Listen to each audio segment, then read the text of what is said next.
Tribune du Savoir. Tribune du Savoir, c'est un programme radiophonique initié par l'ONG Action Sociale, sise à beaucoup dans la ville de Porto Novo.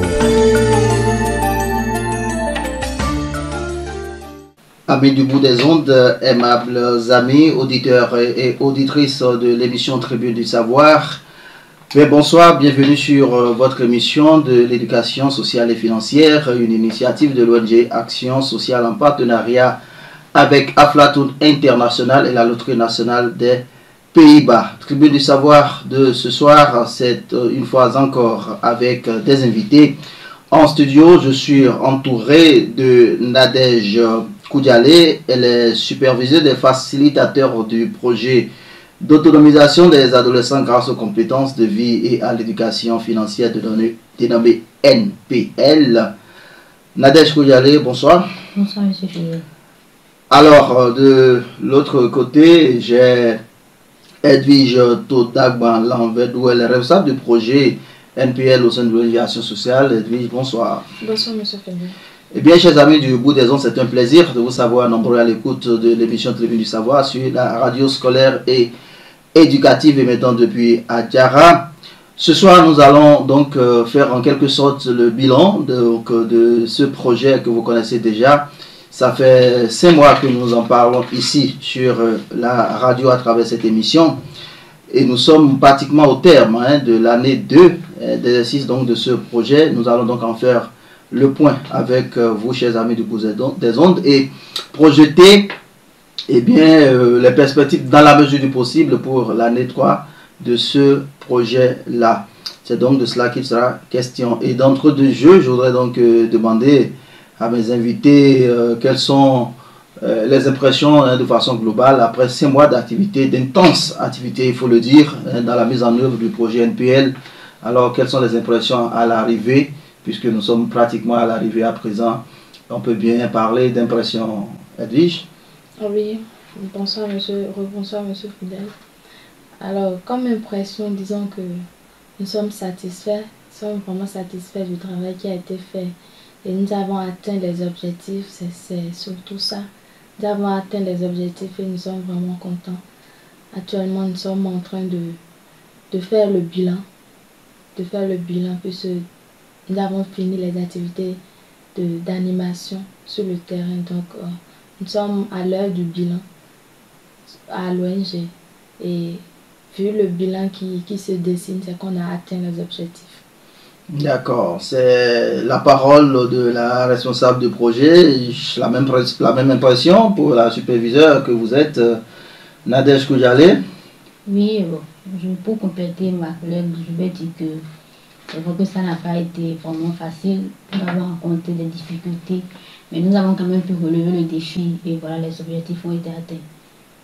D'accord, parlant de difficultés, j'ai bien envie d'évoluer dans mon questionnaire, mais est-ce qu'on peut déjà avoir une idée plus ou moins des difficultés de façon globale, on ne va pas forcément tout énumérer, quelques éléments qui ont été des goulots d'étranglement, mais que vous avez pu quand même transcender pour atteindre des résultats? Oui, parmi ces difficultés, les difficultés majeures que nous avons eues, c'est au niveau de la création des clubs. Au début, nous avons créé des clubs avec certains bénéficiaires, mais au moment de l'animation, ces clubs ont été disloqués. Ces associations auxquelles ils appartenaient aussi ont été disloquées. Donc nous avons dû reprendre la création des clubs. Donc ça nous a perdu un peu plus de temps. Ce qui a fait qu'on a un peu traîné avant de commencer l'animation. L'animation proprement dite. Oui. D'accord. Voilà. Il faut dire aussi que vous avez dû réajuster aussi à travers des séances de sensibilisation. Oui, effectivement, au niveau des patrons d'atelier, il y avait d'autres patrons qui n'étaient vraiment pas pour, qui n'ont pas adhéré rapidement à la cause. Donc, on a dû faire une séance de sensibilisation pour pouvoir les informer de ce qui est du projet. Et après ça, ils nous ont laissé le champ libre et le travail a été fait. Merci bien. Avec vous, Nadège, vous êtes censé être beaucoup plus en contact avec les facilitateurs. Alors, vous pensez que ça s'est bien passé? Je souffle aux amis auditeurs, auditrices que Nadège est de très grande taille, elle est bien géante. Et quand je regarde les facilitateurs, il y a des hommes, il y a des femmes bien moins courtes que Nadège. Alors ça s'est bien passé, il n'y a pas eu beaucoup de difficultés, vous en êtes bien sorti? Bon, avec les facilitateurs, il y a quelques difficultés. Bon, là, il y a du monde, il y a... c'est pas tout le monde qui... Il y a toujours des petits problèmes à gérer. Voilà, c'est pas tout le monde qui comprend ce que tu dis au même moment, donc tu es obligé de répéter. Parfois tu répètes et il y a un ou deux qui font quand même l'erreur que tu veux qu'ils évitent et tout. Bon, il y a cette difficulté de management et tout. Bon, voilà, on fait quand même avec eux et on a pu gérer aussi. C'est tout à votre honneur et à votre fierté partagée d'ailleurs par tous les responsables de l'ONG Action Sociale et par voie de conséquence les partenaires de ce projet. Je veux nommer Aflatoon International et la Loterie Nationale des Pays-Bas. Alors revenons-en justement au bilan qui nous intéresse ce soir. On peut déjà en savoir plus sur l'étendue géographique du projet. Vous êtes intervenu où? Comment ça s'est passé? On peut avoir ces précisions? Oui, bien sûr. Notre zone d'intervention était la commune d'Adjara, ici. Nous avons travaillé ici. Nous avons travaillé à la commune de Semekpodi. Et surtout beaucoup plus à la commune de Porte-Novo. D'accord. Oui. Vous avez plus de clubs à Porte-Novo que dans les deux autres communes. La majorité des clubs étaient à Porte-Novo. Oui. D'accord. Est-ce à dire que pour les fois prochaines, vous serez beaucoup plus focalisé sur Porto-Novo? C'est ce que cela voudrait dire, ou bien c'est qu'il y a une perspective d'étendre le champ d'action? D'étendre notre champ d'action, d'entrer dans les autres communes et d'interagir beaucoup plus dans la commune d'Adjara, Semekpodi et d'autres. Et d'autres communes. Merci bien. Nous allons donc en parler. Il s'agit de voir quel est l'impact réel de ce projet sur les bénéficiaires. Pouvez-vous nous en dire plus sur les bénéficiaires? On peut savoir le nombre de clubs. On voudrait bien avoir un certain nombre de détails sur le schéma statistique de ce projet. Ça permet donc d'apprécier l'envergure du travail que vous avez abattu. Nadège, Edwige, qui répond? Bon, je voudrais d'abord rappeler que ce projet, avec ce projet, nous avons travaillé avec les apprentis, les apprenants du monde artisanal. Et là, nous avons formé 50 clubs. 50 clubs qui ont été animés par 10 facilitateurs qui ont été formés pour cela. Et avec le travail qui a été fait, nous avons pu impacter, toucher 1142 jeunes, 842 apprenants, donc dont 853 filles et 289 garçons.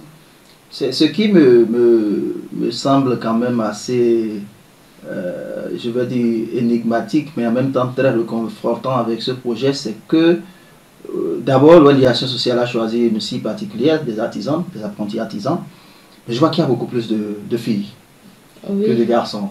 C'est parce que, bon, sur ce projet, on a des dames comme facilitatrices, comme, j'allais dire, superviseurs et responsables du projet. Vous avez beaucoup plus penché pour les filles ou bien quoi? Non, pas du tout. Quand on va vers les apprenants, les artisans, et puisque c'est dans le monde artisanal, quand on va vers eux, il y a d'autres ateliers, vous voyez rien que des filles.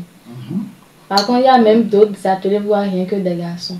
Oui. Mais c'est après le décompte, à la fin, on s'est rendu compte qu'il y avait beaucoup plus de filles dans ces ateliers que de garçons. Oui. On n'a pas penché, c'est pas une discrimination, non. D'accord, je vois. Oui, Nadège, je ne sais pas si vous avez fini sur la question tout à l'heure, sur les précisions en termes de chiffres. Donc, nous avons eu une cinquantaine de clubs à Flatine Plus, répartis dans 3 communes, 1142 bénéficiaires impactés. À qui les facilitateurs ont dispensé 450 séances. 450 séances de cours. Des séances d'une heure. Des séances d'une heure, donc 450 heures. Hein. C'est énorme. Chaque facilitateur avait en charge 5 clubs. 5 clubs. D'accord. Et comment vous arrivez à organiser tout ça? Il y avait, un peu comme on fait au collège, un tableau de répartition. Comment vous avez géré tout ça? Les cours au niveau, donc, les animations au niveau des clubs étaient simultanées. Comment ça se passe? Expliquez-nous un peu. Bon, les animations se faisaient sur le programme, les rendez-vous des patrons d'atelier, puisque chaque atelier a son heure libre où les enfants sont un peu libres. Okay. Donc, en fonction de ce programme-là, nous avons réparti les 5 clubs aux facilitateurs. Chaque facilitateur a 5 clubs. Donc, en semaine d'animation, chaque facilitateur sait quel club il doit animer lundi, par exemple, ou jeudi, ou vendredi, en fonction de la disponibilité du programme que les patrons d'atelier nous ont donné. Donc, il y a eu une répartition préalable et chaque facilitateur connaît ses clubs et l'heure à laquelle il doit les animer. D'accord.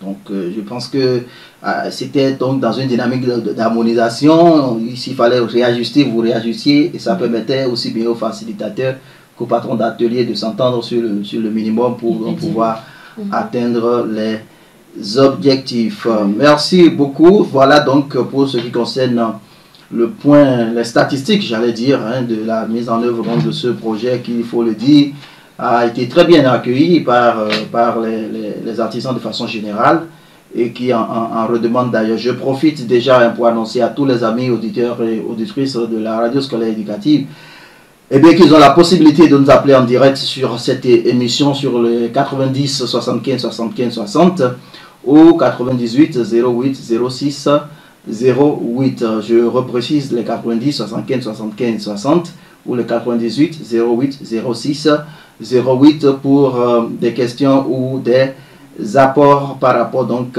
à ce projet mis en œuvre ici à Adiara, à Porto Novo et à Semepodji depuis 5 mois déjà. Nous sommes pratiquement à la fin du projet et nous essayons de faire un petit bilan justement à travers cette dernière émission de la série, bien entendu, concernant justement la mise en œuvre de ce projet pour son année 2. Alors, je reviens sur ce plateau pour continuer sur la question justement de bilan, de bilan d'impact. Alors, dites-nous ce qui vous a particulièrement marqué durant et après les séances d'animation quand vous faites le point, parce que je crois que vous aviez des séances de revue, je ne sais pas, c'est hebdomadaire ou bien bi-hebdomadaire. Alors, dites-nous un peu comment tout ça s'est passé et ce qu'on pourrait en retenir, partager un peu cette ambiance, ces expériences avec nos auditeurs.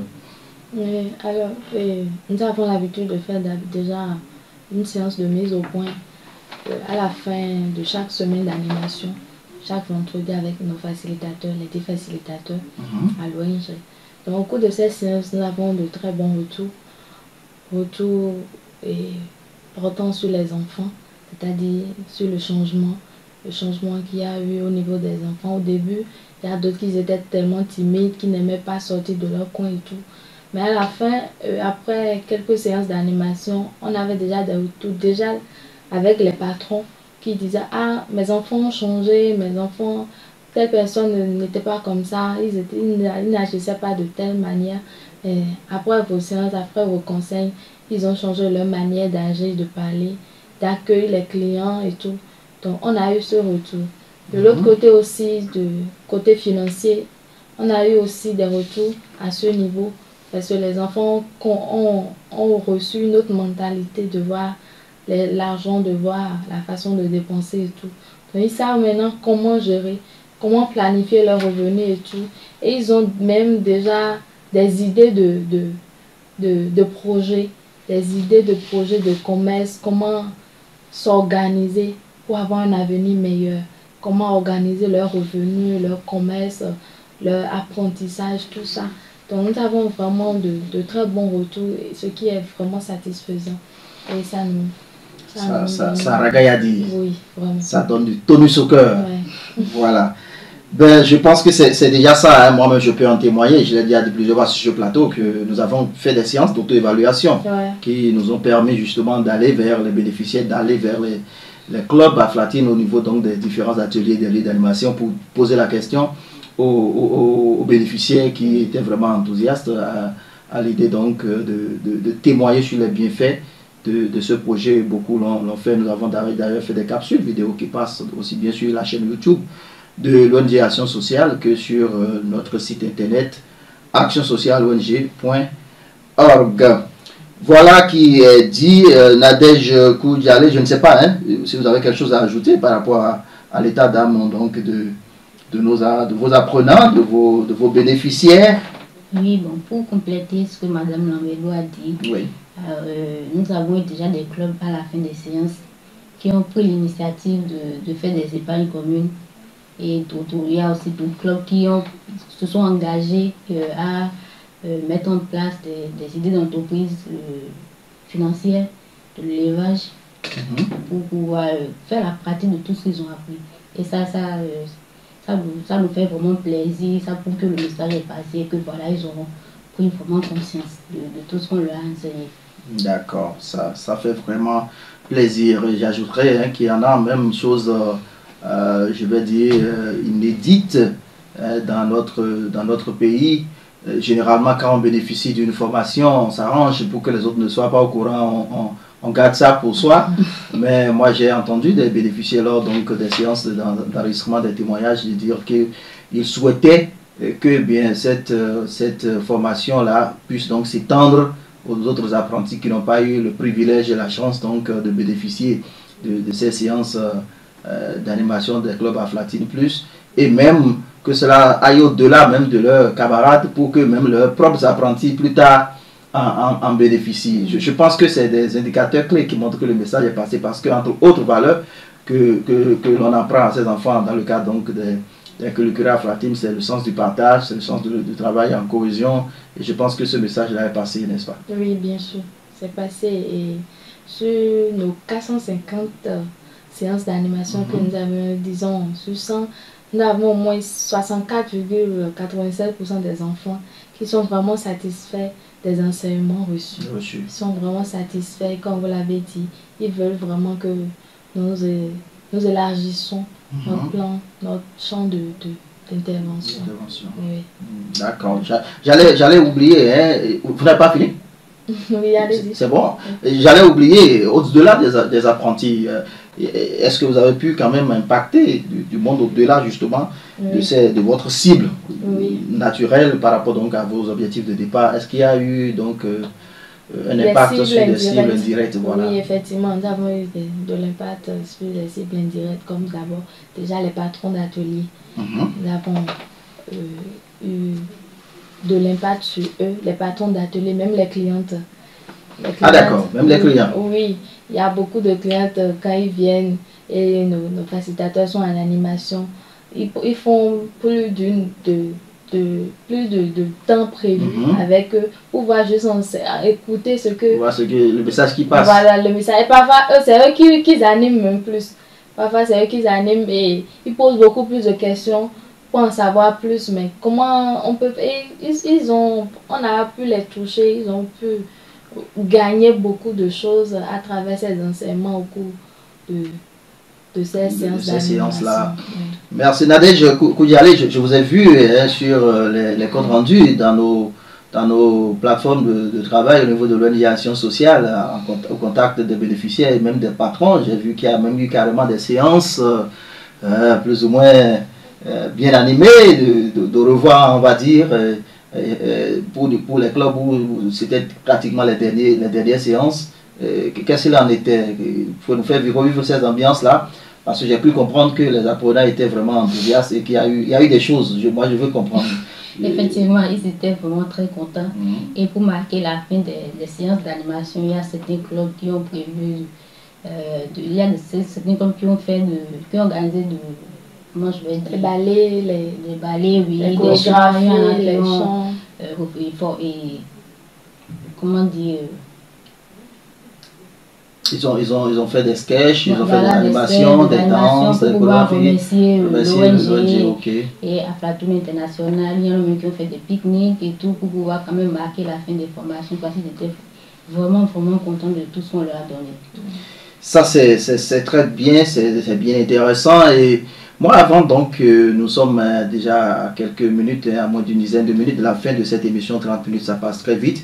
Mais je voudrais déjà avant qu'on ne conclue, que vous essayiez de faire comprendre à nos auditeurs en réalité ce qu'il faut comprendre des clubs Aflatine Plus, ce qu'il faut comprendre de l'essentiel du paquet minimum que l'on dispense justement à ces bénéficiaires. C'est-à-dire pour quelqu'un qui n'a jamais suivi cette émission par exemple, pour quelqu'un qui n'a jamais entendu parler de Aflatoon, de Aflatine Plus, de l'organisation sociale, du projet NPL, qu'est-ce que vous pouvez dire pour que celui-là qui nous écoute ou celle-là qui nous écoute puisse en être imprégné. En l'occurrence, les patrons, patronnes d'ateliers qui sont déjà même en train d'être sollicités pour la mise en place des clubs pour ce qui concerne donc l'année 3 de ce projet qui démarre dans quelques semaines.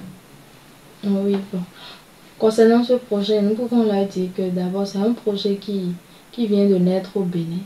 C'est un projet qui est en train de voir, qui est en train d'avoir peu à peu sa place, qui est en train de trouver sa place dans la vie de la population béninoise. Et nous, en tant qu'acteurs de développement, nous sommes en train d'œuvrer pour que ce projet puisse vraiment avoir un impact vivant dans la vie de tout le monde, de tous les Béninois. Pas seulement pour les artisans, pas seulement pour les apprenants, mais même au-delà d'eux. Nous voulons que ça ait vraiment un impact parce que nous devons changer de comportement. Le programme, c'est quoi? Changer de comportement, de mentalité. Nous devons avoir une autre façon de voir les choses. Nous intervenons beaucoup plus dans le changement social et dans le changement financier. Donc, à travers ça, je pense que d'ici 10 ans, nous aurons tous une manière vraiment différente de voir les choses. Des approches plus responsables, pour une vie économique, financière et sociale épanouie. Voilà, c'est tout à fait ça. D'accord. D'accord. Nadège Koudjalé, je voudrais que vous reveniez sur le contenu de ces enseignements-là, pour que les patrons, les patronnes d'ateliers qui nous écoutent, au-delà des patrons, les parents d'apprentis qui nous écoutent, puissent saisir vraiment bien l'importance donc de ce projet-là, qui vraiment fait son petit bonhomme de chemin et qui fait le mérite pour l'ONG Association qui a choisi d'aller vers les artisans plutôt que donc de faire le travail au niveau des collèges et des lycées. Alors qu'est-ce que, en quelques mots, ce que vous avez envie justement de leur dire pour qu'ils soient quand même imprégnés du contenu et de l'importance justement de ce que vous enseignez aux bénéficiaires dans le cadre de ce projet? Alors, l'enseignement avec les bénéficiaires a porté sur, bien sûr, l'éducation sociale et financière. Et quand on parle de l'éducation sociale et financière, c'est une thématique qui se base sur 5 éléments.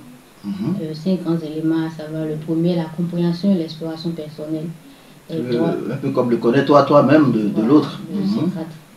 Le deuxième, les droits et responsabilités. Le troisième, c'est économiser, dépenser. Droits et responsabilités pour dire que nous avons des droits, mais nous avons aussi des responsabilités. Voilà. Ça rentre en ligne de compte avec la vie en société, savoir connaître là où se limite donc ses droits, ou céder la place à sa responsabilité, donc permettre aux autres d'exercer leurs droits. Voilà. Après ça, le quatrième élément de base passe de la planification. La planification et la budgétisation de l'entreprise. Et enfin, nous abordons dans le 5e élément de base les entreprises sociales et financières. Alors, en gros, ce qu'on peut retenir de cette thématique, c'est que avec l'éducation sociale, nous faisons comprendre aux enfants qu'ils doivent se connaître, réfléchir à leur personne, à leurs objectifs, pour pouvoir vivre en société, savoir vivre en société, savoir vivre en communauté, connaître ses droits bien sûr et savoir que ces droits sont accompagnés des devoirs et qu'il faut aussi respecter les droits de l'autre et tout. Nous leur inculquons des valeurs morales. Et pour ce qui est de l'éducation sociale, l'éducation financière, pardon, là ça touche l'argent. Ça touche à la question de l'argent, comment dépenser, comment économiser, comment budgétiser ces dépenses, planifier ces dépenses. Et aussi, nous parlons de l'entreprise, le processus de création d'une entreprise, comment créer une entreprise. Pour finir, nous parlons des entreprises sociales et financières. Je décide de créer une entreprise. Est-ce que ce sera une entreprise à but lucratif ou une entreprise à but non lucratif et tout ce qui va avec? D'accord, merci beaucoup. Je crois que vous avez déjà fait l'effort de synthèse sur la question. Et nous allons donc en quelques minutes, le temps qui nous reste encore sur ce plateau, faire les projections. Alors nous sommes à la fin de l'année 2 du projet NPL. Pour ceux qui n'ont pas eu la chance d'en bénéficier, à quoi ils devraient s'attendre, quelles sont les perspectives au niveau de l'ONG Action Sociale par rapport à ce projet? Est-ce la fin des fins ou des mesures sont prises pour continuer et dans quelles conditions, Edwige, tout d'abord? Oui, disons que les mesures sont en train d'être prises pour pouvoir continuer le projet et de pouvoir l'élargir à beaucoup plus de cibles. Nous voulons vraiment toucher beaucoup plus de cibles. Cette année-ci, nous avons touché 1200. Nous voudrions aller au-delà de ça et vraiment impacter beaucoup plus d'enfants, beaucoup plus de cibles directes comme indirectes, c'est-à-dire les adolescents artisans, mais au-delà aussi les patrons, les parents et autres. Et bien d'autres d'ailleurs, parce que sur cette émission, nous avons parlé 5 mois durant de l'éducation sociale et financière. Nous avons parcouru les différentes thématiques et nous avons beaucoup de monde donc au bout des ondes qui ont suivi. Donc on ne peut même pas estimer tous ceux qui ont pu donc être impactés indirectement par ces enseignements-là. Nadège Koudialé, voilà, nous sommes pratiquement à la fin. Les perspectives pour les mois à venir. Vous avez déjà commencé à faire le point au niveau de l'ONG avec les facilitateurs. Quelles sont les dispositions de fin d'exercice dont on pourrait parler en termes de perspective? Alors, déjà, nous avons eu à faire des évaluations, pour jauger le travail qui a été fait, aussi bien avec les facilitateurs que avec le projet aussi. Donc les facilitateurs ont suivi des évaluations de la part de l'équipe projet. Et bien avant ça, il y a une auto-évaluation. Ils se sont évalués eux-mêmes pour mesurer le travail qu'ils ont eu à faire sur le terrain. Des données très déterminantes d'ailleurs pour la poursuite du projet, parce qu'il faut bien donc déposer un rapport, il faut bien déposer un certain nombre de documents pour motiver le partenaire à continuer à accompagner l'ONG Action Sociale dans cette dynamique, n'est-ce pas? Oui, bien sûr.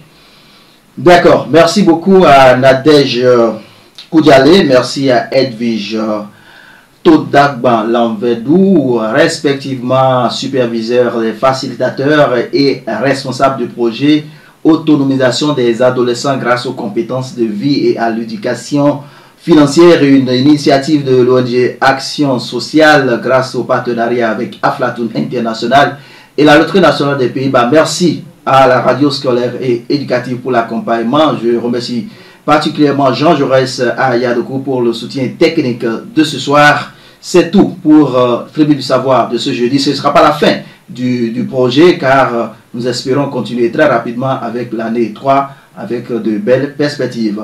Merci à chacun, merci à tous et à la prochaine. Tribune du Savoir.